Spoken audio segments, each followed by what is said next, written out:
Vous le savez, on a des auditeurs qui adorent écrire. Antoine Bernier nous a pondu un roman qui est tout simplement fantastique. C'est Elliot, qui est un personnage qui retourne dans le passé en 1925, où il devra apprendre la vie rudimentaire de cette époque-là, mais également apprendre du passé, justement. Et vous pourrez retrouver plusieurs choses que vous aurez vues au fil des épisodes du trio économique au fil du temps. Même certains personnages vont vous faire penser à vos animateurs préférés. Ce livre-là est disponible sur Amazon avec Antoine Bernier à 22 $. Vous l'avez à l'écran, je vous l'affiche juste ici. Les leçons du passé, tome 1, le piège du confort. Je vous le suggère fortement, j'ai un malin plaisir à lire ça. Le livre d'Antoine est tout simplement excellent.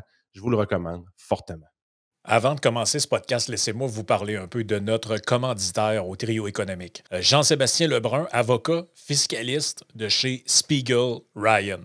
Donc, si vous avez besoin de conseils juridiques professionnels en matière fiscale, Jean-Sébastien Lebrun, avocat, c'est la personne qu'il vous faut. Il offre une gamme complète de services pour répondre à vos besoins en matière d'achat et vente d'entreprise, de planification fiscale et successorale, ainsi que pour résoudre à peu près tous les litiges fiscaux auxquels vous pouvez penser. Il offre un accompagnement personnalisé pour assurer la réussite de vos transactions et de vos affaires fiscales, et ce, partout au Québec et même au-delà des frontières. Contactez-le, Jean-Sébastien Lebrun, au 514-866-9842. Bon épisode.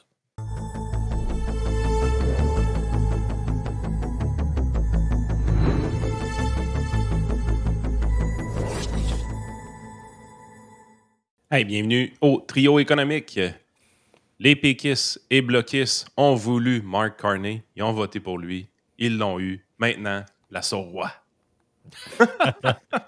Ouais, je me suis pas aidé, hein, Vincent, parce que je sais où tu t'en vas avec ton propos aujourd'hui, puis j'en partage théoriquement bien des aspects, là, mais j'ai fait la gaffe d'écouter le discours du trône lu par Sa Majesté juste avant qu'on commence le podcast, puis Chris, j'avais le goût de virer full péquiste à l'os. Là.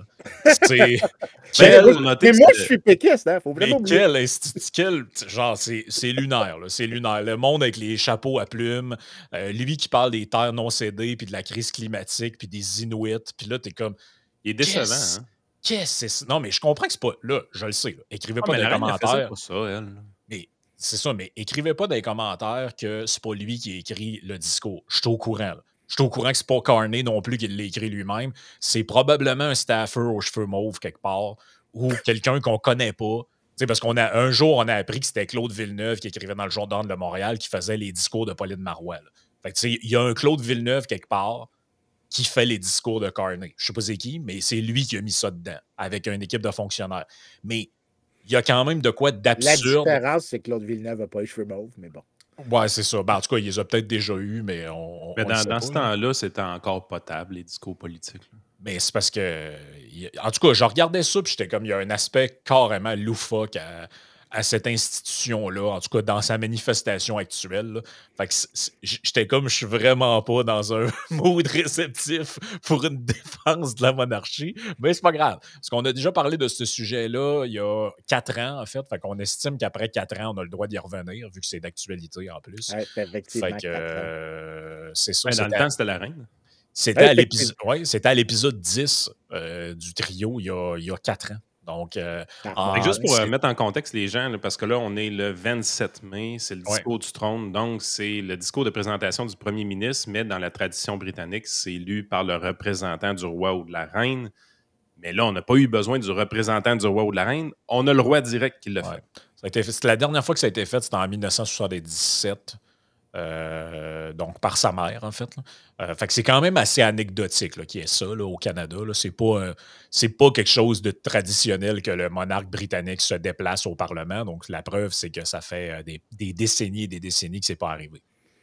Oui, ben c'est surtout un exercice symbolique d'exercice de la souveraineté. Je pense que c'est ça l'objectif. Est-ce que ça a réussi? Je laisserai ça aux gens qui ont la capacité intellectuelle de faire de la grande analyse, de commentaires politiques, par exemple Chantal Hébert. Je vais plutôt me concentrer sur ça pourrait être pris hors contexte, ce que tu viens de dire. Ben absolument. C'est par des gens aux cheveux en plastique. Donc, Exact. Le point que j'essaie de faire depuis longtemps, oui, c'est très facile. Mais c'est dur d'être généreux parfois. J'essaie de l'être, mais des fois, il y a une partie de moi qui ne veut pas l'être. C'est bon du Michelinas. Mais le point que j'essaie de faire à plusieurs personnes, puis il faut se rappeler que je dis ça comme un souverainiste, c'est que si tu as une monarchie constitutionnelle / cérémoniale, là, comme on a... Time out. Il y a combien de souverainistes monarchistes au Québec, à ton avis? Ben, je ne suis pas au Québec, fait que probablement 0. Il y en a, là. Il y en a, mais qui veulent... Hey, tu me l'as liné, celle-là, Yann. C'est ça. Il y en a, mais qui, en général, ce qu'ils vont te dire, c'est que eux autres, ils sont pour le retour d'un roi sur le trône en France. Là. C'est un autre gang. Là. Écoute, là, on est encore plus dans l'hypothétique. Mais tu vois, ça serait un cas que moi, je ne veux pas défendre. Parce que le point que je fais, c'est si tu as un monarque cérémonial, là, donc pas un roi absolu, si tu as une monarchie cérémoniale / constitutionnelle, tu ne veux pas l'abolir à moins d'avoir quelque chose qui sert la même fonction de contrainte politique. Puis c'est le point que je fais là, dans l'ensemble, pour vendre le punch, c'est que si vous avez une monarchie qui n'est pas une monarchie absolue, ne vous en départissez pas parce que c'est une manière de contraindre le pouvoir politique. Ça agit comme une manière de restreindre la capacité de former des coalitions politiques et de réserver certains pouvoirs, de soustraire certains pouvoirs à la législature, du moins, à moins qu'ils soient capables d'arriver à un haut niveau de consensus. Donc, parce que, résumer un peu ce que tu viens de dire en français, là, parce que tu parles encore dans un langage incroyable. C'est un garde-fou. C'est un garde-fou dans le sens que c'est symbolique, le roi, mais pas entièrement symbolique. Dans le sens qu'il reste encore des pouvoirs à ce roi-là. C'est juste que dans le contexte d'un exercice démocratique standard canadien auquel on est habitué, où est-ce qu'on respecte le résultat des élections, on respecte les dates d'élection, on respecte la formation des gouvernements, c'est vrai qu'il ne sert à rien. Mais advenant le cas qu'un jour, quelqu'un arriverait en siège et voudrait ne pas respecter ces règles-là, ben, il reste un pouvoir au gouverneur général / roi pour intervenir éventuellement. Oui, puis j'irais même un petit peu plus loin. Il y a d'autres types de contraintes qui sont plus cachées, mais subtiles, qui ont un effet très positif. Puis ça a l'air radical, là, qu'est-ce que je dis, parce que pour les gens, c'est comme, ben, comment que tu peux avoir un monarque dans une démocratie libérale? Ça a l'air d'être incohérent. Mais la réalité, c'est que je me calisse complètement de l'incohérence. Parce que c'est pas du tout un bon critère pour juger de l'utilité de quelque chose. C'est l'effet que tu veux voir. C'est l'effet que je veux voir et le point que je fais, c'est que comme garde-fou, ben l'effet est très positif, même si c'est clairement incohérent avec une démocratie libérale. En fait, ce que je dis, c'est que probablement tu préserves la démocratie et tu préserves le libéral dans la démocratie. Tu fais les deux simultanément en gardant ça là où il y a un monarque. Puis la raison que je dis ça, c'est qu'il faut que tu penses à pourquoi des monarchies auraient survécu. Tous les monarques commencent comme des monarques absolus. Donc, le roi d'Angleterre a été par le passé quelqu'un de très puissant. Et dans tous les cas qu'on voit une monarchie constitutionnelle, ça veut dire que se sont adaptés aux normes démocratiques et que chacun des cas d'évolution, si tu regardes les 86 États qui sont devenus souverains, qui ont commencé avec des monarchies, donc on est capable de faire des histoires assez complètes de leur monarchie. Il y en a juste 36 qui ont gardé leur monarque. Okay? Donc, sur les 86 États initiaux, il y en a juste 36 qui ont gardé leur monarque d'une manière ou d'une autre. Les autres sont devenus, comme par exemple la France, une république, ou les États-Unis, une monarchie républicaine, parce que, à toute fin pratique, le président, c'est quasiment le statut. Même en France. Oui, même en France. Le président français a une stature quasi monarchique. C'est-à-dire qu'il ne siège, évidemment, il ne participe pas aux activités de l'Assemblée nationale. Il n'est pas au Parlement. Il est plus dans les dossiers internationaux, puis la géopolitique, puis tout ça. Et il a des pouvoirs que normalement un monarque a, dont celui du pardon qui bypasse la justice. Ça, c'est hérité carrément du système monarchique, là, ces affaires-là. Aux États-Unis et la France, l'idée que le président peut dire à quelqu'un qui est condamné à 50 ans de prison, non, je te pardonne et tu ne vas pas en prison, c'est un pouvoir de type monarchique. Ça. Il n'y a que le roi qui peut faire ça dans un système monarchique. Donc, cette figure-là, donc autrement dit, le point, c'est de dire que dans les régimes qui se sont affranchis de la monarchie, ben, ils ont pris des éléments de la monarchie puis ils l'ont mis dans les mains de quelqu'un d'autre, en fait. Oui. Écoute, puis je rajouterais une chose, c'est que les endroits où les monarchies sont restées, donc là, on peut oublions le fait qu'on peut appeler la France un monarque républicain, là. Mais les endroits où la monarchie a survécu dans un statut largement symbolique, c'est parce qu'elles sont devenues symbiotiques là, avec le régime démocratique. Et en fait, elles le préservent d'une certaine manière. Puis la raison qu'il y a ça, c'est que, je vais mentionner des exemples tantôt, là, mais ça impose une certaine retenue sur les élus en limitant leur capacité à faire du dommage, mais aussi de former des coalitions qui sont stables. Aussi, pour rester en place, le roi ou la reine doit utiliser une symbolique, une tradition et doit donc atteindre des niveaux de popularité. Fait que si tu regardes, par exemple, les sondages en Grande-Bretagne sur la popularité du roi, on dit que le roi était un des monarques les plus impopulaires. Sa cote de popularité est en haut de 70% systématiquement. Fait que, tu sais, très impopulaire. Écoute, on va se calmer. Là. Il y a des politiciens qui tueraient leur mère pour être à 70% d'approbation. Fait que, tu sais, c'est généralement une institution qui doit générer des niveaux de consensus assez importants pour se maintenir. Et elles vont puiser beaucoup dans, justement, des points de consensus pour rester en place. Et elles ont donc cette capacité-là, occasionnellement, à affecter des discussions politiques. Par exemple, Élisabeth II avait exprimé des désaccords sur l'apartheid en Afrique du Sud. Juan Carlos en Espagne avait été particulièrement politique dans la période où est-ce que Franco est mort. Donc, il a participé à la transition à la démocratie. Le roi de Thaïlande, dans les années 90, avait intervenu contre un premier ministre immensément corrompu, qui aurait probablement essayé de s'accrocher davantage au pouvoir en intervenant. Avec son niveau de popularité, il a pu mettre un terme à une crise politique qui était assez sévère. Et donc, le monarque peut agir comme un garde-fou directement via le fait qu'il, pour se préserver, il doit être universellement ou de manière consensuelle assez apprécié. Et donc, il peut agir occasionnellement donc comme un garde-fou qui juste pour donner les chiffres là, que tu dis, là, Vincent, là, on dit du roi Charles qu'il est relativement impopulaire comparé à sa mère, par exemple, qui ne fait pas l'unanimité, qui est assez contesté. Si tu regardes ces chiffres qui sont publiquement, ça se trouve, il y a des sondages là, qui sont faits, là, la moyenne d'approbation, c'est 61%. Si tu regardes Keir Starmer, qui, je le rappelle, a été élu quand même très récemment, là, lui, c'est 22%. Shit.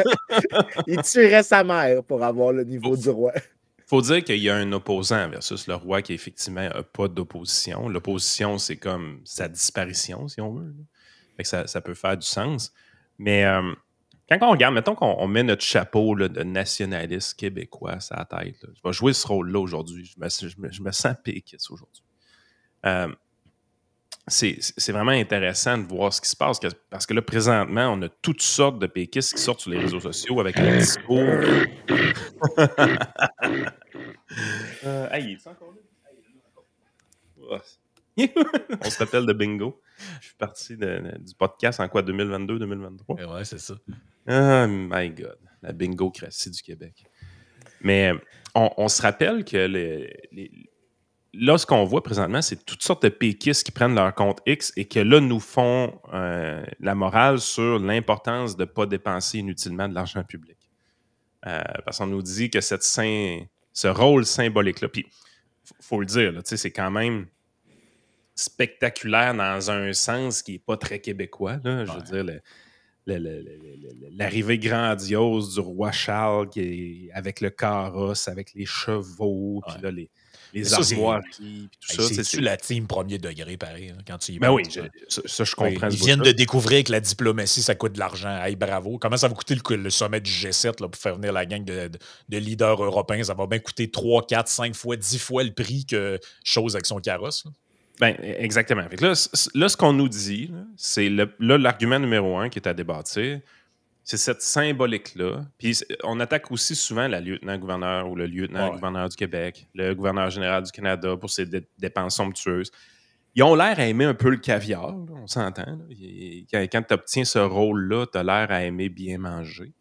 Mais c'est là que soudainement, là, les péquistes sont très, très, très sensibles au gaspillage de fonds publics, chose qu'ils sont absolument pas généralement. Mais là, ils deviennent très sensibles à ça. Ils utilisent l'argument premier pour ça. Nous autres qui ont le discours toujours de faire attention aux deniers publics, quand on arrive et on regarde ces dépenses-là, tu dis OK, il y a une certaine exagération, c'est vrai. Par contre, ça demeure extrêmement insignifiant dans un budget annuel. Oui, puis en fait, le point que... Cette symbolique-là. Oui, puis la dernière fois que c'est arrivé, c'était en 1977, je le rappelle. Là. Fait que c'est pas comme si on faisait ça 12 fois par année. Là. Non, puis je rajouterais quand même, peut-être, je sais pas pour le Canada, là, à quel point je suis prêt à dire que ça a un gros effet, mais clairement, je pense que c'est positif. Je pense que ça réduit les dépenses publiques d'avoir un monarque. Si tu ne remplaces pas, encore une fois, puis là, on va en parler tantôt, là, mais si tu ne remplaces pas par d'autres contraintes.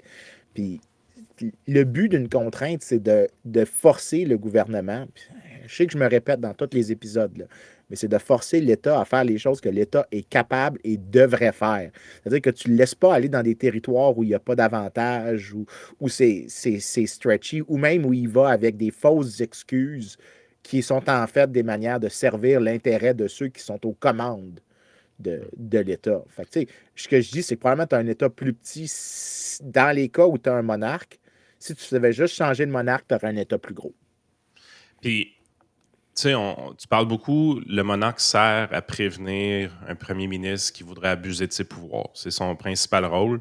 La raison pourquoi on n'a jamais eu à s'en servir au Canada, c'est parce qu'il est là. Ça, c'est la base de ton argumentation. C'est que s'il n'était pas là, tu dirais, ben, peut-être qu'on aurait poussé les limites, c'est juste qu'on ne peut pas le savoir, mais il y a des chances qu'on aurait plus poussé les limites que s'il est là. Exactement. Ça, je suis capable d'accepter ça comme argument. Parfait. Est-ce que lui, de son côté, parce que tu parles toujours de monarchie constitutionnelle, fait que son rôle finit par être défini par nos constitutions de son côté, lui, de son côté, il pourrait aussi abuser de son pouvoir. Est-ce qu'il y en a la possibilité ou il n'y en a pas la possibilité? Bien, comme ses pouvoirs sont très symboliques, c'est très difficile d'abuser de beaucoup. Donc, il n'y a pas énormément de terrain pour abus. Parce que les monarques ont déjà abusé de pouvoir par le passé. Exactement. Donc, des monarques absolus vont abuser absolument. Mais dans le cas ici, ce qui se passe, c'est qu'il y a une contrainte assez forte. C'est que le monarque en Grande-Bretagne existe et subsiste grâce à la déférence du Parlement. Le Parlement, s'il trouve que le monarque devient trop impopulaire, le Parlement n'aura aucun problème à l'abolir. Donc, le monarque ne peut pas abuser de sa popularité parce que ce qu'il fait, en gros, c'est un concours de popularité relative. Tant et aussi longtemps que les gens aiment plus le monarque que le Parlement ne va pas attaquer le monarque et le monarque ne va pas attaquer le Parlement, va pouvoir exercer ses pouvoirs symboliques. C'est un système d'équilibre. Ouais. C'est un système d'équilibre qui fonctionne très bien. Mais en même temps, ce qui se passe, c'est que les gens oublient, bon, là, j'ai mentionné des cas extrêmes comme l'Espagne ou l'apartheid ou la Thaïlande, comme des cas dans lesquels le monarque a intervenu. Mais quand tu dis, ça évite qu'on aille à certains points, faut penser à, puis le meilleur exemple de ça, que ça nous empêche d'arriver au point où tu testes trop les limites du système, c'est les distinctions honorifiques. Fait que, tu sais, ça, tu as toutes les cérémonies à Québec, l'Ordre du Québec, l'Ordre du Canada, la médaille de blablabla qui sont conférées par le lieutenant-gouverneur ou le gouverneur général, généralement. C'est des choses qui donnent une sorte de reconnaissance qui vient avec un statut social. Donc, le roi confère un statut ou son représentant confère un statut. Je vois où tu t'en vas, là. Mais ici, au Québec, puis en Grande-Bretagne, tu regardes la liste de ceux qui l'ont, tu vas avoir généralement des gens qui se sont dédiés au service public de tous les partis. Tu vas avoir des figures culturelles qui se sont dédiées à des causes, des figures de philanthropie. Donc, la reconnaissance, elle est beaucoup plus méritocratique. Compare avec les États-Unis ou la France, les États-Unis particulièrement avec le Medal of Freedom. Le Medal of Freedom est utilisé par le président parce que lui, c'est le président qui le confère. La reconnaissance devient politique. La reconnaissance devient politique, donc tu te sers des cérémonies de distinction pour faire de la politique. pour faire de la politique, pour cimenter des coalitions, pour favoriser un message. Donc, par exemple, Barack Obama avait Acheter donné... des groupes de gens, là. Exactement. Si, mettons, Tu imaginons... t'achètes un headline au pire dans les médias. Ben oui, puis tu sais, imaginons que tu enlèves toutes les médailles puis les ordres de la gouverneure, puis tout ça, puis au Canada ou au Québec, puis tu les mets dans les mains des politiciens uniquement. Ce qu'ils vont faire avec ça, c'est très probablement faire du clientélisme communautaire, d'une part, ou de groupe, ou de lobby, ou de tout ça. Puis là, tu vas t'apercevoir que le premier ministre remet la médaille de la citoyenneté, pas tant de choses, à tel représentant de la communauté ukrainienne ou cambodgienne ou whatever, en fonction d'intérêt géopolitique ou géostratégique ou électoral du dit politicien, alors que le lieutenant-gouverneur ou le gouverneur qui n'a aucun intérêt finalement est élu ou quoi que ce soit, ben lui, dans le fond, il peut remettre ça sur la base du mérite. Là, dans le fond, Ben, pas juste de la base du mérite, parce chiffres, que s'il remet à des gens complètement débiles, ben, il faut qu'il le donne sur la base du fait que tout le monde doit avoir un consensus. On est tous d'accord, disons que Danny Laferrière, par exemple, est un auteur de reconnaissance importante au Québec et il mérite une forme de distinction. On ne le donnera pas à Catherine Dorion parce qu'elle a écrit un poème quelque part dans une revue que personne n'a lu, mais parce qu'elle fait partie... On a essayé de te le lire, tu ne voulais pas. Non, mais si je ne donnerais pas une distinction si j'étais lieutenant-gouverneur. Mais on peut imaginer qu'un politicien qui essaie de fédérer des appuis de gauche le ferait. Exactement. C'est ça le point. point. J'ai des chiffres pour vous autres. Au niveau canadien, en 2023, fait qu'on est probablement au début du règne de Charles III à ce moment-là. On est dans ces zones-là, si je ne me trompe pas. Ipsos font un sondage et 66% des répondants estiment que la relation du Canada avec la monarchie est utile car elle nous aide à nous démarquer de nos voisins du Sud. 65% des répondants ont également déclaré que nos liens avec la monarchie constituent une partie importante du patrimoine du Canada et jouent un rôle dans la formation de ce que nous sommes, contre 58% en avril 2023. Ce qui est particulier, par contre, puis c'est quand on fouille un peu, c'est que le Québec fait bande à part là-dedans. Fait que les chiffres canadiens sont relativement bas par rapport aux chiffres des British, par exemple. Et quand tu considères qu'un sondage léger de mai 2025 indique que 87% des Québécois ne ressentent aucun attachement envers la monarchie britannique et plus de la moitié souhaite son abolition, bien, dans le contexte canadien, les chiffres sont quand même bons pour la monarchie, là, en sachant que le Québec est presque entièrement contre. Tu sais, quand on disait il y a combien de souverainistes qui sont monarchistes tantôt, bien, en sachant que 13% des Québécois seulement ressentent une utilité ou un attachement à cette monarchie-là, trouver des péquistes là-dedans, ça fait. Mais honnêtement, relativement là, rare. ça vaut, ce que je vais dire là, ça vaut pas grand-chose, là, mais j'ai l'impression que cette affaire-là, ça a beaucoup été nourri par tout ce qu'il y avait alentour de Lise Thibault, puis des multiples scandales là, dans les médias il y a peut-être une dizaine d'années de ça, parce que ça n'a pas toujours été le cas. Là, moi, je connais des gens plus vieux dans ma famille qui suivaient à la télé les trucs de la monarchie. Ça a quand même déjà été populaire chez les Québécois plus vieux, ça. Là. En fait, le chiffre est encore pire parce que 87% n'ont aucun attachement, 6% ne sait pas et 7% oui ressentent un attachement. Donc, il y a 7% de Québécois qui ressentent un attachement à la monarchie britannique. Le chiffre est incroyablement petit, là, on s'entend. Oui, ben je fais partie de ça. Là. Mais en fait, je ne suis pas au Québec, fait que non, je ne fais pas partie de ça. Mais le fait qu'ils ne peuvent pas utiliser cette liste-là, en fait, meilleur exemple, le fait est que l'Ordre du Canada qui est conféré par le gouverneur général, il y a beaucoup de péquistes qui l'ont reçu. Il y a beaucoup de péquistes qui ont reçu cette distinction-là ou qui ont reçu j'oublie l'équivalent québécois, mais qui reçoivent de la part du représentant du monarque, soit au niveau des provinces ou au niveau national, ont reçu la distinction pour des mérites qui étaient absolument évidents. Aux États-Unis, par contre, quand on regarde qui reçoit la Medal of Freedom, qui est la plus haute médaille, Donald Trump, dans son premier mandat, l'avait donné à Art Laffer parce que c'était l'économiste qui avait montré l'argument pour les coupes d'impôts. Et donc, il l'avait récompensé pour faire de la pluie à ses coupes d'impôts. Barack Obama l'avait donné à Billie Jean King, la joueur de tennis, et Harvey Milk, le premier, je pense, conseiller municipal ouvertement gay, je pense à San Francisco, en les présentant comme des agents du changement. Mais tu sais, la médaille était donc utilisée pour faire du messaging politique, de faire de la fédération, comme Frank dit, de fédérer des coalitions politiques ensemble. Le monarque ne fait pas ça. Le monarque récompense le mérite. Puis c'est pas tant intéressant, parce que des distinctions honorifiques, là, je trouve que c'est complètement débile en soi. Mais si ça empêche aux politiciens, s'il donnait ça au monarque, empêche aux politiciens de s'en servir pour fédérer des coalitions, c'est une contrainte. Ben, écoute, c'est une contrainte excellente. Si on prend l'exemple du pardon, là, imaginons que tu as un monarque dans une monarchie constitutionnelle qui avait ce pouvoir-là. Je suis prêt à parier à peu près n'importe quoi que ce serait utilisé que de manière symbolique pour des trucs posthumes, du genre, il y a un gars en 1824 qui a été pendu à tort. Ça fait 40 ans qu'on parle de ça et le roi lui donne un pardon posthume pour gracier sa mémoire en l'honneur de la famille, tout ça. Ce qui se fait aussi aux États-Unis, mais quand même, aux États-Unis, ce que tu vois de plus en plus, c'est que c'est carrément politique. Trump qui pardonne au monde du 6 janvier, Biden qui pardonne à son fils. Là, tu es comme, OK, c'est littéralement genre rendu un instrument politique pour acheter le truc au gars des libertariens. Là. Trump a creusé les libertariens avec ça, là, Albright. Là. Russ Albright, c'est ça. Ben, ça, c'est un exemple parfait de ça. Un monarque ne ferait jamais ça. Il n'y a aucun intérêt. Le ferait sur une base qui peut défendre comme un cas genre une personne faussement accusée, il y a des preuves génétiques qui sortent, le processus juridique a été épuisé, la personne a passé tous ses appels, mais la preuve maintenant est tellement claire. Pour telle et telle raison, le monarque peut dire non, je pardonne inconditionnellement. C'est le genre de choses qui sont utiles dans la fonction du monarque. Mais en plus, il faut considérer qu'encore une fois, on parle toujours de monarchie symbolique, là, mais il ne faut pas utiliser que le représentant lui-même est utile. Si tu regardes les représentants du roi, tant aux provinces qu'au fédéral, ça a été Georges Vanier, le premier grand général qui était francophone.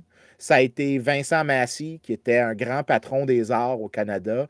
Ça a été Jules Léger. Ça a été Julie Payette. Julie Payette, la première astronaute femme canadienne. Je pense que c'était la première femme. Anyway, c'est pas important. Tu mets des gens qui ont une reconnaissance publique. Et souvent, c'est des gens qui sont reconnus comme étant non partisans. Il n'y a personne qui pensait que Jules Léger ou le général Vanier qui vivait, toi, du temps passant à Saint-Lambert, la grande ville de Saint-Lambert. Le duché. Le duché de Saint-Lambert. Il y a la maison Vanier toujours à Saint-Lambert, donc c'était un homme brillant. Il savait où vivre. Mais ils sont choisis pour leur contribution civique / culturelle. Parfois, c'est aussi, donc, à cause de ce niveau de reconnaissance civile qu'ils ont, une sorte d'autorité par accomplissement, donc que les gens peuvent juger du mérite, ils peuvent exercer un rôle modérateur. Meilleur exemple, c'est Michel Doyon, l'ancien bâtonnier du Québec, qui est, pendant la pandémie, au début, il dit « On comprend l'importance des urgences, qu'il y a des situations dans lesquelles on peut demander des pouvoirs exceptionnels à la législature, mais il faut se rappeler qu'on ne doit pas laisser des crises abuser des droits des gens et qu'il doit y avoir des mécanismes d'imputabilité. » Le fait est qu'il n'y a personne qui s'est indigné que le lieutenant-gouverneur, parce qu'il était lieutenant-gouverneur à l'époque, ait exercé ce pouvoir de modération qui est purement symbolique. T'es quand même pas allé avec le dos de la main morte, là, comme disait Jean Perron. Là. La COVID-19 dangereuse pour la démocratie, dit le lieutenant-gouverneur. Exactement. D'ordinaire discret, M. Doyon, qui a célébré lundi son 77e anniversaire de naissance, s'est posé en sage lors d'une entrevue à la presse canadienne, rappelant au passage que sa génération ne méritait pas d'être victime d'âgisme. Big Brother de 1984 de Orwell, il est chez nous, il est arrivé. La crise de COVID-19 fait craindre au lieutenant-gouverneur du Québec, Michel Doyon, des abus de pouvoir des gouvernements et des forces de l'ordre. Hey, ça a été écrit le 22 avril 2020, c'était genre 15 jours après le confinement. Oui, c'était. Mais c'est parce qu'ils sont investis d'une symbolique et d'une tradition, ils peuvent renforcer la confiance sociale. Donc, quand le lieutenant-gouverneur dit ça, peut-être moins au Québec que dans d'autres provinces, parce que l'attachement des Québécois à l'égard de l'institution est beaucoup moindre, mais du moins, on reconnaît que Michel Doyon... Oh. Non, c'est correct. Que Michel Doyon est un personnage qui a une autorité de son propos par ses compétences. Bien, ça crée un frein libéral au pouvoir, c'est-à-dire que dans une situation de crise, il a pu peut-être modérer des choses qui auraient été plus extrêmes sans sa participation à la conversation. Mais les gens vont dire qu'il a pris son trou vite. Là. Peut-être parce que c'est pas aussi efficace au Québec, parce que les gens n'ont pas le niveau de symbolique et de respect pour la symbolique et la tradition. C'est ce que tu disais au début. Sa force vient de sa popularité. Définitivement, ils ne sont pas populaires. On peut assumer que si Élisabeth II dit ça en 2020, ici, les choses se passent différemment en Grande-Bretagne. Oui, c'est sûr et certain que si elle fait une sortie publique comme ça, puis ça sort dans les journaux, c'est dans tous les journaux britanniques. Tous les commentateurs parlent de ça pendant genre 3 semaines, jusqu'à temps que le gouvernement réagisse. Exactement. Écoute, Vincent, on te fait plaisir, on fait la souveraineté demain matin.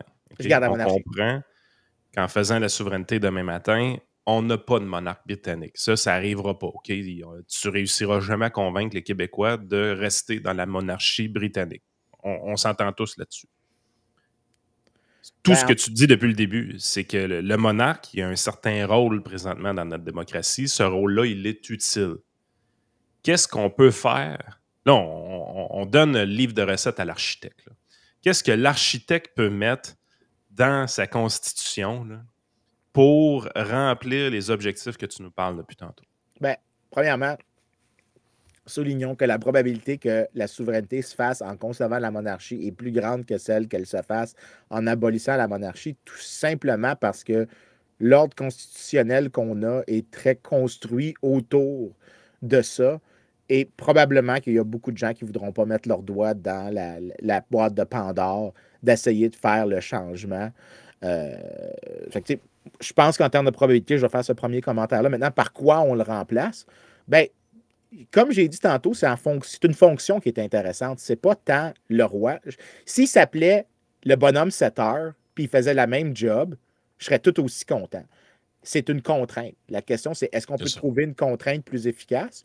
Bien, ça pourrait être un président qui est symbolique. Donc, il est élu, mais il n'a aucun pouvoir. Comme en Allemagne. Ça peut être exactement comme en Allemagne ou en Israël, soit dit en passant. Donc, en Israël, par exemple, il y a un président en Israël. Un des derniers, c'était, j'ai envie de dire, je ne sais plus c'est qui maintenant, mais celui que je me souviens, c'était Shimon Peres. On parle d'un président comme en Israël, mais pas un ayatollah comme en Iran. Là. Exactement. Donc, c'est ça. Shimon Peres était le 9e président d'Israël.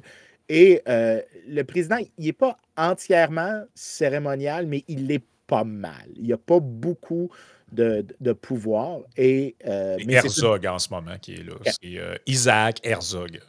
Bien, ce qui se passe, c'est que, par exemple, Shimon Peres c'était un personnage qui était là depuis toujours. Il avait été, je pense, premier ministre dans les années 70. Il était député à la Knesset depuis les années 50, quelque chose comme ça. C'était un personnage qui faisait partie de la vie politique israélienne et qui était vu comme un elder statesman quand il est devenu président d'Israël. Mais ses pouvoirs étaient celui d'un monarque. Si ça ressemble à ça, ça pourrait être bon. Mais je ne pense pas que ça serait suffisant dans le cas du Québec. Par exemple, ça fait plusieurs fois que je le dis, je ramènerais une chambre haute, j'inclurais par exemple des dispositions crépusculaires, donc de dire que si une loi est passée, toutes les lois après X nombre d'années doivent être revotées au vote nominal de l'Assemblée nationale. En gros, tu veux rajouter des choses qui limitent la capacité des politiciens de pouvoir exercer leur pouvoir. N'importe quoi qui sert cette fonction-là, je suis correct avec ça. C'est ça l'idée, c'est-à-dire que mon point, c'est que si tu ne me proposes pas une alternative qui sert la même fonction que le monarque sert, je ne suis pas à bord. Tu vois, en Allemagne, ce qu'on dit, là, c'est le président fédéral d'Allemagne, c'est comme ça le titre officiel. Il assume une charge honorifique, essentiellement honorifique, mais il est d'une manière générale considéré comme la figure garante des institutions du pays. Donc, il est vu comme un pouvoir neutre au-dessus des 3 branches du gouvernement, donc, législatif, exécutif, judiciaire. Puis il est vu comme ce qui maintient l'équilibre entre la répartition des pouvoirs. Parce que, tu sais, on oublie ça, mais dans une démocratie, ce qui est important, c'est pas juste le fait qu'on aille voter. Et tu pourrais aller voter, puis le régime est autocratique. Là. Parce qu'il n'y a pas justement de contre-pouvoir, puis un coup que tu as donné ton vote au gouvernement, ils peuvent faire n'importe quoi avec, y compris le contraire de ce pourquoi tu les as élus. Et donc, c'est pour ça, moi, que je dis tout le temps, ce que tu dis un peu par rapport aux règles du jeu. Moi, c'est ça que je trouve intéressant dans le débat sur la souveraineté ou les institutions, c'est que je me dis tout le temps, il y a une frange de la population, puis ça vient souvent des souverainistes, là, que eux, leur mindset par rapport à ça, c'est le Sénat, ça ne servait à rien, on l'a aboli. Le lieutenant-gouverneur, la monarchie, ça ne sert à rien, on l'abolit. Les juges, c'est le gouvernement des juges, ils invalident les lois, ils ne servent à rien ou devraient servir à rien. Puis là, tu dis, OK, mais dans votre René vision. me dit que je le comprenais mal, celui-là. Ben là, Pas René Rémy. Non, mais je comprends que des gens plus modérés, eux, ce qu'ils veulent dire, c'est on considère que les juges interprètent trop les lois ou ont un penchant politique. Mais nonobstant de ça, ça reste que dans une démocratie, tu ne peux pas dire que ta vision de la démocratie, c'est l'Assemblée nationale élue par le peuple. Il n'y a pas de Sénat, il n'y a pas de président, il n'y a pas de contre-pouvoir, puis les juges sont là pour signer en bas de la feuille. Ça, c'est pas une démocratie, ça. C'est un régime autoritaire. Là. Oui, puis écoute, on a eu des périodes, par exemple, le brief interlude, j'ai toujours trouvé ça intéressant, l'interlude républicain en Angleterre, parce qu'il y a eu une courte période en Angleterre où l'Angleterre... Oui, bien, tu sais, techniquement, on appelait ça l'interlude républicain, mais il n'y a pas eu de parlement qui était élu. Tu as eu le même parlement qui restait pas mal en vigueur et qui avait des pouvoirs assez importants qui n'étaient pas du tout démocratiques. Écoute, voter un monarque aux 4 ans qui est un monarque absolu, ça n'a aucune valeur. Fait que, tu sais, une démocratie libérale, c'est pas juste l'acte de voter, c'est un... Où tu as une démocratie libérale, c'est le processus d'une longue évolution institutionnelle dans lequel on a testé et qu'on a altéré graduellement un ensemble de contraintes pour préserver un ordre politique qui est ouvert, qui est libéral, qui permet la compétition politique, mais qui empêche à la compétition politique de se dévergonder vers de l'autoritarisme. C'est ça la vertu de la fonction du monarque cérémonial. Si tu me proposes quelque chose qui sert la même fonction, mais qui n'est pas du tout la même nature, donc un président avec une chambre haute, avec des pouvoirs avec des lois crépusculaires, ben, fine. Je suis prêt à abolir le roi. Là. Sign me up. I'm on board. J'ai aucun problème. Ce que je veux, c'est des freins doux, mais efficaces sur le pouvoir exécutif et législatif. Tant et aussi longtemps que la suppression d'un monarque déséquilibre les institutions en retirant un contrepoids qui est stabilisateur, ça ne vaut pas la peine d'embarquer à bord. Il faut garder ces contrepoids.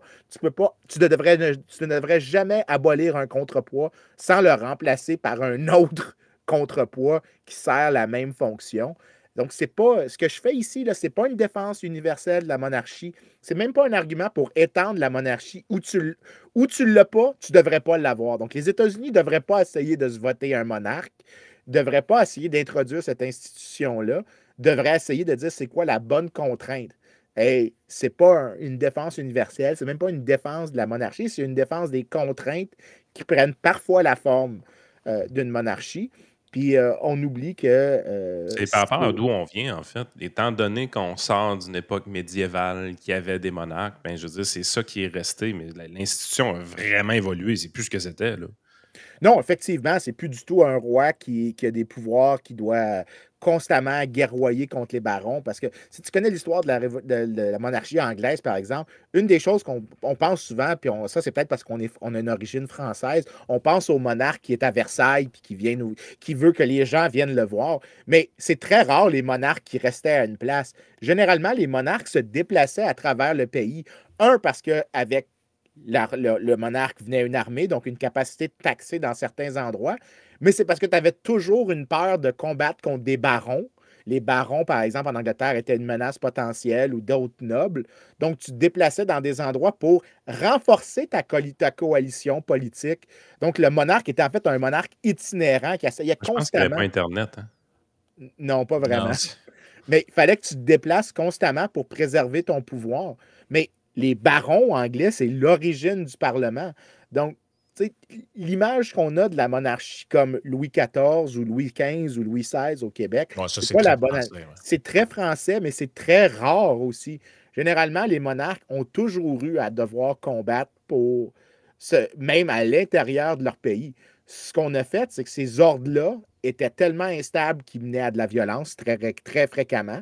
Donc, tu as la guerre des Deux Roses en Angleterre, tu as plusieurs guerres qui sont exactement des conflits comme ça pour substituer un monarque par un autre à toute fin pratique, alors que le bargain que tu fais graduellement sur une longue période, c'est comment créer un système de contraintes qui évite le léviathan, le pouvoir absolu du roi, mais qui permet de diviser les pouvoirs pour créer un ordre politique que l'État fait les choses qu'il est capable et devrait faire. Ben ça, c'est un processus d'expérimentation. Puis ceux qui te disent, ça c'est pourquoi j'ai toujours eu la difficulté à embarquer à bord avec les péquistes, puis que mon appui pour la souveraineté, c'est parce que le Canada est dysfonctionnel, à mon avis, comme ordre constitutionnel, relativement à ce que ça serait, puis on a déjà parlé de ça, mais que c'est dysfonctionnel, puis qu'on serait probablement mieux sans le Canada. Mais le point que je fais avec ça, c'est parce qu'ils veulent toujours ne pas remplacer par un autre ordre. Ils ont une sorte de mentalité constructiviste qui disent je peux construire un ordre politique au lieu de réaliser que ce qu'on a, c'est un processus évolutionnaire qui ressemble beaucoup plus à de la biologie qu'est-ce que ça ressemble à de l'ingénierie. Donc, tu ne veux pas jouer avec ces choses-là willy-nilly, puis de faire du découpage quand ça te tente, puis de tout changer. Tu joues avec quelque chose qui a évolué sur plusieurs siècles et tu ne peux pas tout changer radicalement sans affaiblir ce qui a fait l'ordre libéral démocratique qui préserve notre vie en démocratie avec des préservations des libertés individuelles. C'est ça le grand jeu d'équilibre qui est très difficile à maintenir. Puis quand j'entends d'autres péquistes, puis je vais essayer de convaincre les péquistes qui écoutent, vous devriez vouloir vous opposer à l'abolition de la monarchie au Québec dans un Québec souverain parce que ça pourrait affaiblir la capacité de réussir la souveraineté dans un tel cas, parce que ce qu'on veut, c'est pas que le Québec soit libre, c'est que les Québécois soient plus libres. Et abolir ce garde-fou. C'est fou parce que tu dis ça, puis le running gag que je vois beaucoup sur Internet aujourd'hui, c'est OK, fait qu'on a le souverain d'Angleterre qui débarque au Canada pour affirmer la souveraineté canadienne face aux États-Unis. C'est le running gag de la journée. Fait que, tu sais, je veux dire, je comprends tout ce que tu dis. Yep. Je regarde la situation d'actualité aujourd'hui et je me dis, t'es un petit peu loin de ton objectif, Vincent. C'est pas parti gagner ce que tu dis là. Je le sais. Mais écoute, je te dirais que si j'étais le premier ministre d'un Québec souverain, la première chose que je ferais, c'est que j'inviterais le roi à venir faire le premier discours devant la nation en disant explicitement que notre seul changement avec la souveraineté, puis c'est ça que j'essaie d'expliquer aux péquistes, essayez pas de proposer une révolution. Proposez que ce qu'on veut, c'est de quitter un ordre constitutionnel qui ne nous permet pas de maximiser notre ordre libéral et démocratique, qu'on est mieux hors du Canada et que notre seule chose, c'est que maintenant, on devrait décider sans les incitations perverses du Canada et sans les autres Canadiens. Et on ne change rien d'autre. C'est une symbolique extrême et je serais partisan de la défendre. Je suis probablement le seul souverainiste qui est monarchiste. Mais il faut que tu ramènes la chambre haute. Oui, il faut ramener la chambre. Écoute, je peux faire toute la gang. Je n'ai pas de problème à garder le roi, amener la chambre haute, amener les lois crépusculaires, augmenter le pouvoir des municipalités. Mais moi, je pense que tu n'as pas le choix de ramener la chambre haute parce que la réalité, là, selon moi, c'est la suivante, c'est que le seul réel contre-pouvoir au gouvernement du Québec, c'est le gouvernement fédéral. Présentement, oui. Je suis d'accord. Et vice-versa. Le principal contre-pouvoir du fédéral, ce sont les récriminations des provinces, la clause non-obstant, ce genre de trucs-là. Le fait qu'ils ne veulent pas rouvrir la Constitution. Le fait qu'ils ne veulent pas rouvrir la Constitution, etc. Donc, si tu sépares une des provinces, que ce soit le Québec, l'Alberta ou peu importe quel autre qui voudrait faire ça, ce que tu fais, c'est que tu enlèves le principal contre-pouvoir et là, tu laisses un gouvernement provincial qui devient maintenant un gouvernement national sans limite à son action politique ou à peu près. C'est moins pire dans les autres provinces qu'au Québec. Mais tu veux-tu un paradoxe que j'essaie de dire aux souverainistes depuis longtemps? C'est que le Canada a survécu grâce à eux. Ils ne comprennent pas ça. C'est les souverainistes qui gardent le Canada uni parce que le gouvernement, la Constitution fédérale a vraiment des garde-fous très, très faibles pour la centralisation du pouvoir au fédéral. En fait, il y a même un discours de Maurice Duplessis que je peux vous donner, qui est même en vidéo sur YouTube. Maurice Duplessis disait, c'est drôle parce que c'est exactement ce que je dis, il dit, si on avait un gouvernement centralisateur à Ottawa, ce que nous aurions dans 10 ans sans le Québec qui résiste à toutes les tentatives de centralisation, on aurait un gouvernement communiste ou socialiste à Ottawa. Et il dit ça, était là comme, well, that's exactly it. Et le point, c'est que les provinces agissent comme garde-fous et le gouvernement fédéral, souvent, son point limite dans l'intervention dans le domaine des provinces, c'est toujours est-ce que j'alimente le mouvement souverainiste québécois? Donc, tant que le mouvement. Belle phrase de 8 minutes, Vincent. Maintenant, je vais expliquer aux gens pourquoi j'ai mis la face de John Robson sur l'écran depuis maintenant un bon bout de temps. C'est que tu expliquais comment on en est venu à une monarchie constitutionnelle qui a perdu du pouvoir au fil du temps au profit du Parlement. Comment c'est un processus qui est long. Et ce qu'on oublie aussi, c'est comment c'est un processus qui est à essai-erreur. Le meilleur truc que vous pouvez avoir, je crois, pour les amateurs de vidéos, documentaires, pour essayer de comprendre ça, comment Magna Carta a été créée, comment nos libertés ont été pensées au fil du temps au sein des régimes britanniques, comment il y a eu de l'essai-erreur, du back and forth, on avance, on recule, on avance, on recule, il y a un roi qui prend plus de pouvoir, qui finalement laisse céder plus de pouvoir à d'autres, ainsi de suite. Tout est vraiment bien résumé dans ce documentaire-là. C'est un documentaire que j'ai financé à l'époque, donné de l'argent en sociofinancement à John Robson et Brigitte. À l'époque, vous voyez les dates, là, ça date un peu du réseau Liberté Québec. Donc, c'est là qu'on a appris à connaître ces gens-là. Son documentaire est vraiment cool, il est vraiment bien fait. Je vous encourage à l'écouter. Ça s'appelle Magna Carta, Our Shared Legacy of Liberty. John Robson sur YouTube. Il y a une dizaine de mille de vues sur YouTube, évidemment. À l'époque, c'est pas sur YouTube, ça avait été distribué. Ça avait été distribué en DVD. Moi, j'avais reçu un lien Dropbox parce que j'avais financé le documentaire. Mais je vous encourage à écouter ça. Si vous voulez voir tout le back and forth, comment ça a été long construire ces libertés-là, c'est fantastique ce qu'il y a là-dedans. C'est un peu monotone, c'est très historique, c'est très historien, mais il y a des trésors à l'intérieur de cette vidéo. Oui, puis ce qui est quand même triste, c'est à quel point, si tu l'as trouvé, tu l'as trouvé. Mais ce qui est triste, c'est que. Ouais, vas-y.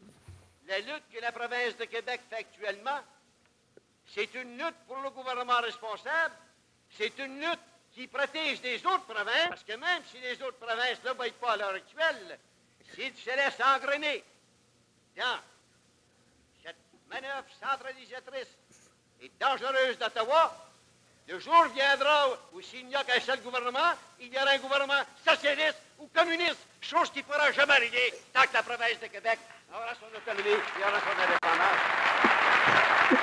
Ouais, c'est magique, cet extrait-là. Il n'y en aura pas de communistes tant qu'on aura notre autonomie puis notre indépendance.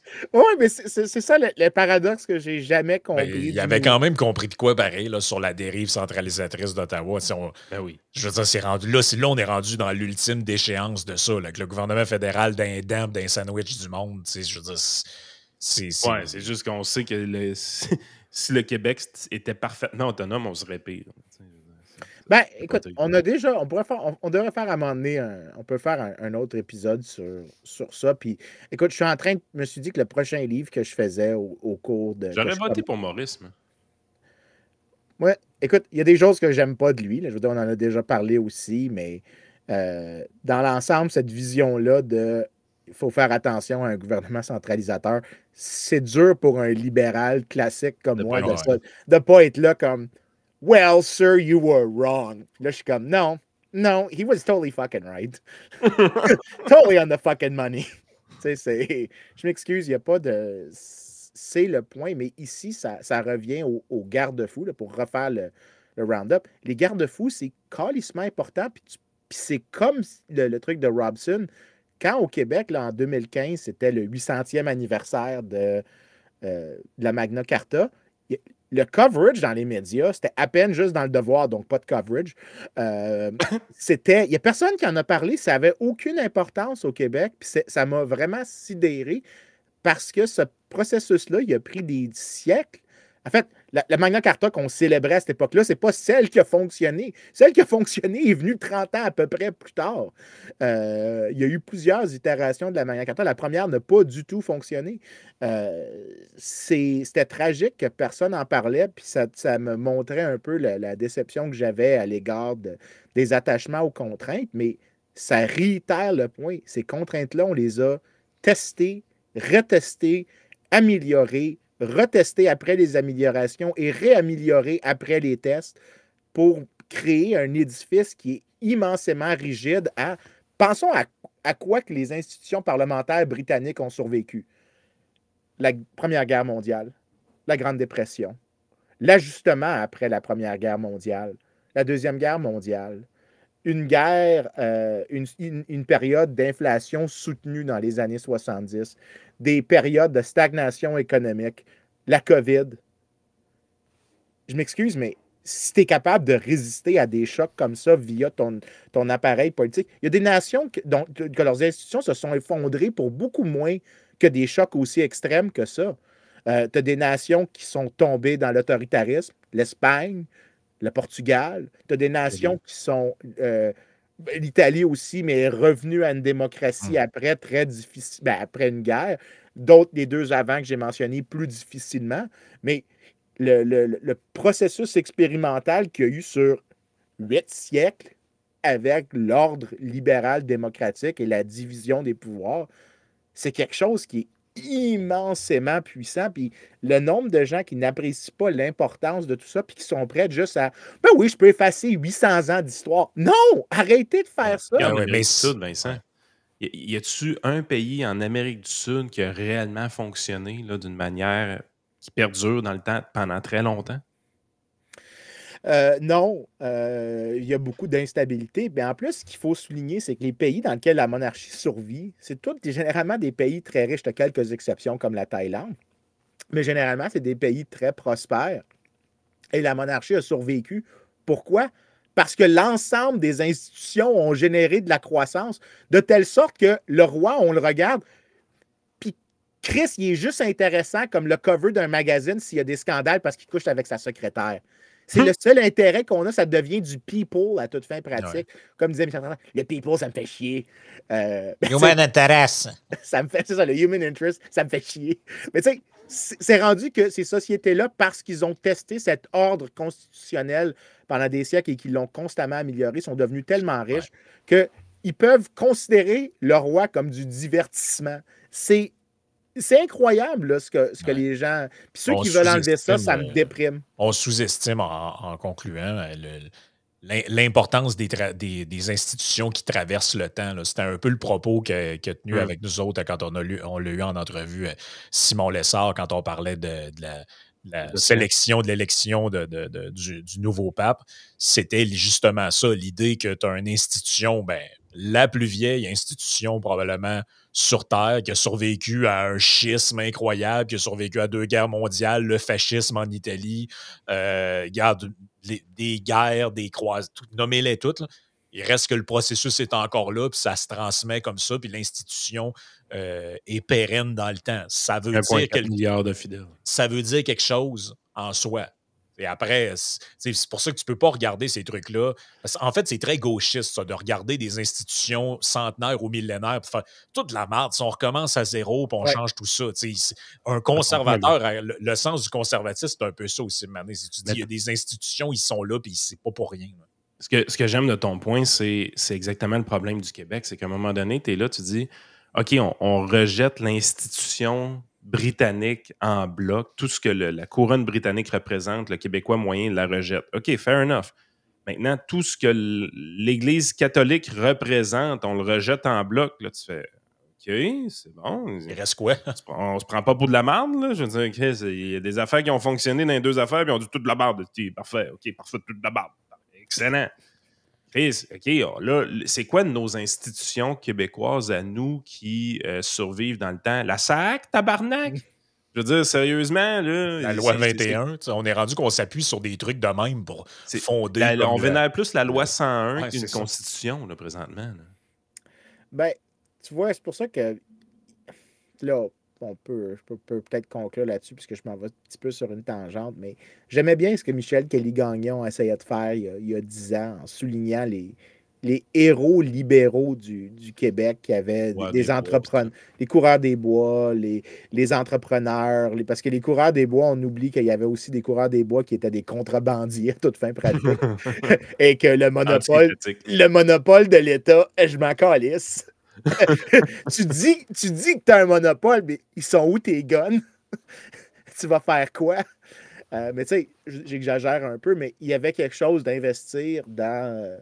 Puis tu sais, de côté, ça y arrive d'avoir raison. Puis je pense que sur la mythologie nationale, l'idée qu'il y a des symboles, que des communautés autour duquel elles se fédèrent, ben il y a des symboles qui sont plus efficaces que d'autres pour préserver un ordre libéral démocratique. Je m'excuse. Même notre fête de Saint-Jean ne semble pas être une fête universelle dorénavant. C'est une fête de péquistes, c'est plus une fête universelle pour les Québécois. Oui, ben c'est pour ça que je dis souvent que les figures qu'on devrait idéaliser au Québec, c'est probablement plus des coureurs des bois que des Pierre Bourgault qui disaient que Mao était un héros, ou des Pierre Falardeau qui étaient fondamentalement racistes à l'égard des anglophones.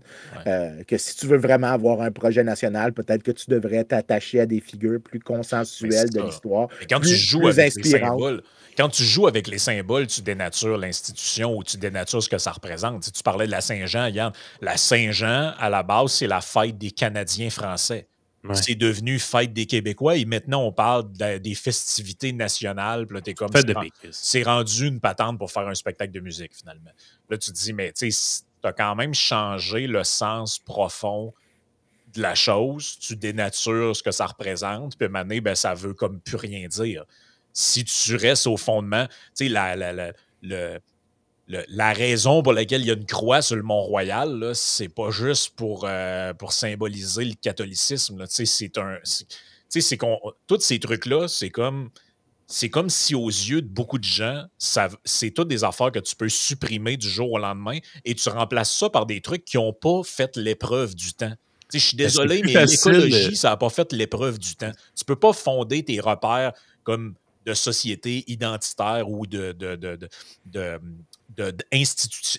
institutionnelle sur des choses qui sont à la mode depuis 5 ans. Là. On est pas mal plus enclin à vouloir enlever le crucifix dans le Parlement que se débarrasser des Bixi éventuellement. Je veux dire, les Bixi ont été sacralisés pas mal plus que des symboles historiques comme ceux-là. Mais le pire, c'est que ça ne me dérange pas d'enlever un symbole. On peut enlever des symboles, mais la question, c'est toujours la fonctionnalité du symbole. À quoi sert ce symbole-là? S'il sert à... Le seul objectif qu'on devrait avoir, c'est de préserver un ordre libéral démocratique. Vincent, nos plus gros symboles présentement au Québec, c'est Hydro-Québec, c'est la loi 101. Fondamentalement, nos plus gros symboles, c'est des créatures étatiques. C'est ça qui est, c'est ce qu'il y en est. Tu sais, quand tu sens vraiment que tu touches à un os, là, une vache sacrée, où tu dis là j'essaie de convaincre quelqu'un devrait privatiser Hydro-Québec. Tu sens que tu fesses la roche tout de suite. Il n'y en a pas de mou, tu n'as pas de marge de manœuvre. De la même façon que toi, tu essaies de convaincre les Québécois que vous devriez garder la monarchie le lendemain de la souveraineté. Tac, tu es direct sur la roche. Il n'y a rien à faire avec ça. Tu ne réussiras pas à creuser. Touche à la loi 101. Moi, dans ma tête, je trouve que la loi 101, c'est une loi aberrante. Essaie d'évoquer ça dans ton entourage. Pas avec les geeks politiques puis sur Twitter. Il n'y a rien à faire là. Mais juste dans ton entourage, tu essaies d'évoquer. La loi 101, là, en 2025, on pourrait se débarrasser de ça. Là, empêcher les jeunes d'aller à l'école anglaise. Christy, man, t'as le backlash tout de suite avec des libéraux, des péquistes, des caquistes, des QS. Ça a été élevé au niveau de symbole universel. Mais en bout de ligne, t'es là, c'est des créatures étatiques. Je veux dire, nos symboles universels, c'est une loi, man. C'est quelle place dans le monde qui ont comme symbole universel une loi 101? Moi, j'ai jamais vu ça, cette affaire. Ben, il faut quand même souligner qu'il y a une place qui a un symbole universel. Les États-Unis et la Déclaration d'indépendance. Oui, c'est pour ça, moi, que ça me fait.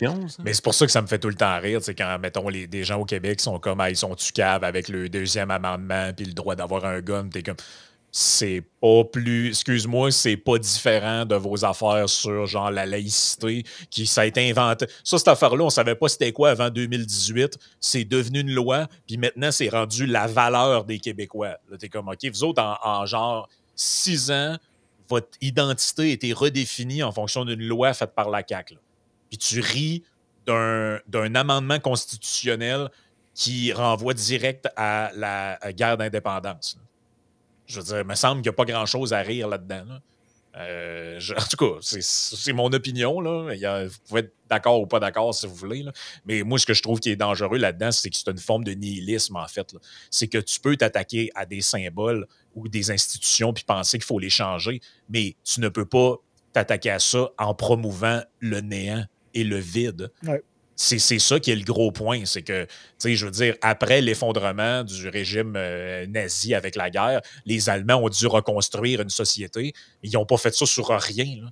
Je veux dire, il y a des préceptes de base, il y a des... Tu sais, tantôt, on parlait, puis là, je vais vraiment conclure là-dessus, mais on parlait du pouvoir de grâce. Là. Je suis allé voir un peu pendant que tu parlais, Vincent. Puis ça existe, effectivement. Le président fédéral allemand a dans ses prérogatives, la Constitution lui donne le droit d'exercer le droit de grâce au niveau fédéral.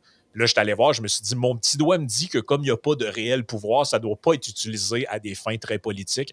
Et ce que j'ai trouvé rapidement, c'est que c'est pratiquement jamais utilisé. Et on dit que, en général, c'est de co-entente avec le ministre de la Justice et les Länder, là, donc les parlements provinciaux. Les parlements provinciaux. Donc, en général, c'est des pardons qui sont accordés de manière très, très consensuelle sur des affaires. La dernière fois que ça a fait jaser, on dit que c'était en 2007, lorsque le président Collor a rejeté le recours d'un ancien terroriste de l'Armée rouge, qui, après, ça faisait 26 ans qu'il était en prison et demandait le pardon, puis ça a été rejeté supposément par le président. Fait que, mais tu comprends que comparé aux États-Unis, où chaque président arrive, puis la première journée, ce qu'il fait, c'est pardonner tous ses chums et sa famille, ou la dernière, là, selon Hey, pour conclure, Frank, j'ai de quoi de le fun pour toi. Tu te rappelles, tous ces trucs-là, quand on passe au podcast de Rémi Villemur, on en parle à la fin du podcast, environ une demi-heure. Il n'est pas encore disponible pour le public. Il va être éventuellement disponible gratuitement bientôt. Vous deviez y avoir accès par abonnement sur sa chaîne Il reste du monde. C'est le podcast numéro 14, Yann et Frank. La dernière demi-heure, là, on parle justement de tout ce qu'on vient de dire là. Parce que notre critique sur la souveraineté a été abordée là, de leur côté. J'ai le commentaire d'une dame qui est évidemment une souverainiste, puis j'ai le goût de le lire. Parce que juste préciser qu'au moment où, en ce moment, les gens regardent, si vous êtes sur YouTube, c'est public. Là. OK, parfait. Donc, j'ai José. Son commentaire, il est intéressant parce que tu vois que quand on parle de ces trucs-là, comment on prêche un peu dans le désert, là, puis on a souvent l'impression que les souverainistes ne le comprennent pas, ce bout-là. Là. Mais encore là, je vais lire le commentaire, vous allez voir. Encore une fois, excellent balado. Par contre, ce n'est pas eux qui vont nous aider avec la souveraineté. Quand ils parlent des juges, du Sénat, de la situation économique, je suis tellement en désaccord avec eux qu'honnêtement, est-ce qu'on pourrait être pire que maintenant si on était un pays? Ça, c'est le fameux argument. Pourquoi on ferait pire que les Canadiens? D'ailleurs, s'il n'y avait pas de tricherie en 1995, on serait déjà un pays. Alors, je ne m'explique pas la peur des gens, surtout dans l'état actuel des choses. Tu as bien fait de leur expliquer la notion du pouvoir si on était un pays parce qu'ils n'ont pas la bonne vision des choses. Encore une fois, tu es très bon pour rester calme et respectueux car j'imagine que tu devais bouillir un peu en dedans par moment. Mais le pire, c'est que ce que j'aime un peu de son commentaire, c'est qu'elle ne réalise pas, en fait, que tout ce qu'on essaie de faire, c'est de leur donner des trucs. Oui. Si vous voulez convaincre des gens comme nous, on n'est pas si difficile à convaincre.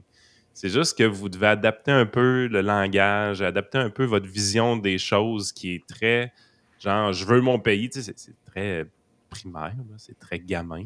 Je veux dire, on vous incite à évoluer un peu dans la direction où est-ce qu'on va aller chercher un peu de complexité dans l'affaire. Oui, bien, si on était en France, ils disent c'est très jacobin. Ça veut dire c'est une vision très le gouvernement central qui a tous les pouvoirs, tout ça. Parce que dans le fond, en gros, ce qui l'a fait sursauter, c'était ce qu'on dit depuis tantôt. Là. Elle ne conçoit pas ça, qu'il y ait un Sénat qui pourrait barrer les lois de son bon gouvernement. Mais c'est ça le but d'une démocratie. Le but d'une démocratie, là, c'est que toi, tu as fait élire un parti, tu trouves ça bien le fun, le premier ministre que tu t'es doté, il a une idée, puis cette idée-là est jugée comme étant de la marde par un autre palier de gouvernement qui bloque le projet de loi. Moi, je trouve que c'est excellent. Elle trouve que c'est dramatique. Parce qu'elle voudrait que le gouvernement puisse faire ce qu'il veut. Mais ça, c'est dangereux, ça. Mais ça, c'est pas de la démocratie, ça. Il n'y a rien de démocratique là-dedans. Mais je suis content qu'on l'ait fait, le balado là-dessus. Ah, le balado, je parle comme un péquiste. Le podcast. Tu m'as vu venir quand j'étais là comme. C'est elle qui m'a trouvé, C'est man. elle. Wow! Check le radio canadien! Hey, on n'est pas subventionné, on peut pas être un balado, désolé. Mais je suis content qu'on l'ait fait, le podcast, qui est une reprise un peu de l'épisode 10, qui est probablement meilleur que l'épisode 10, en fait, parce qu'on est moins mauvais qu'on était à l'époque. Mais Christy, qu'on prêche dans le désert sur ces sujets-là. Toute la notion des contre-pouvoirs, la préservation du libéralisme, la difficulté à construire ce libéralisme-là, le lien de cause à effet entre le libéralisme et la croissance économique qu'on a vécue, qui nous permettent de vivre comme des monarques du 15e siècle aujourd'hui, même si on gagne 25 000 par année. Sérieusement, là, quand on parle de ce sujet-là, je sais qu'on se fait plaisir, mais je sais qu'il y a beaucoup de monde qui ne comprennent rien et qui ne veulent pas comprendre non plus. Ouais, c'est surtout ça. C'est ça. Ouais. Sur ce, merci d'avoir été avec nous. Vous pouvez vous abonner au Patreon pour avoir tous les podcasts en primeur et pour la majorité d'entre eux, avoir une partie bonus où on discute d'autres sujets. Et on s'en reparle la semaine prochaine.